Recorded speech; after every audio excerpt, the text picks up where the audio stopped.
We have new developments today in a story we have been committed to for years now. It's about decades of exposure to toxic water at a Marine Corps base in North Carolina. The U.S. government has acknowledged what happened there. For nearly 35 years, until 1987, those who lived on the base were potentially exposed to dangerous chemicals every single time they drank the water, swam in the water, or bathed in it. But our CBS News investigation found that many families are still, all these years later, looking for justice. Catherine Herridge has spoken to some of those families, and she joins us now from the Pentagon. Catherine, good morning. Tony, good morning. A bipartisan group of lawmakers has introduced legislation that would help thousands of military families get accountability in the courts for toxic exposure that goes back generations. This is what we call baby heaven. Tucked away in a remote corner of this North Carolina cemetery is row after row of infant graves. Born October 6th.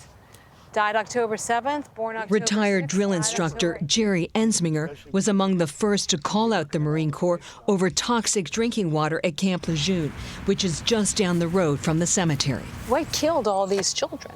It falls right within that period of time when the water was contaminated. From 1953 to 1987, those serving at the sprawling Marine base were potentially exposed to contaminated water. For years, toxic agents seeped into the soil and poisoned the groundwater at fuel depots, base junkyards, even at dry cleaners that's since been demolished and designated a hazardous site. In some areas, tainted water was 400 times what safety standards allowed. When I first heard about this, it was like God opened the sky up and said, hey, Jerry, here's a possible answer to that question that has nagged you for, by that time, it was 14, 15 years. In 1982, Ensminger's 6-year-old daughter, Janie, was diagnosed with leukemia. Was toxic water to blame? I blame it. Janie passed in 1985. She was 9 years old. She died on a Tuesday. It was in the afternoon. You're a Marine. Was this the hardest thing you've ever had to live through? Nothing compares to watching one of your kids suffer and go through hell. And I blame the Marine Corps and Department of the Navy. While the Marine Corps declined an on-camera interview, their experts showed us the ongoing cleanup at Camp Lejeune, where they said the drinking water is tested every day.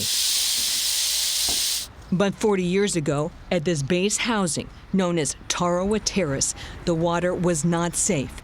Ensminger lived there. So did the family of Latrell Watts. When my dad found out, he called us and he said, that water on Camp Lejeune was poison. That's where we lived at. Military records show her father, Booker, was stationed at Camp Lejeune in the mid-1970s when his wife was pregnant with Latrell. You and your sister have been sick over the years. What about the siblings who didn't live on the base? They're not sick. With no family history of breast cancer, Latrell questions why it killed her mother at 42. This is where she is buried at.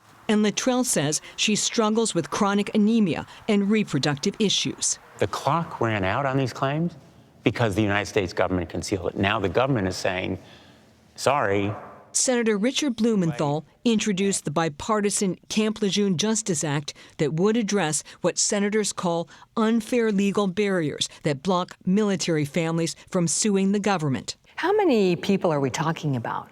There are thousands, literally tens of thousands of veterans who have very legitimate, serious claims for injuries that they've suffered, cancer, Parkinson's disease.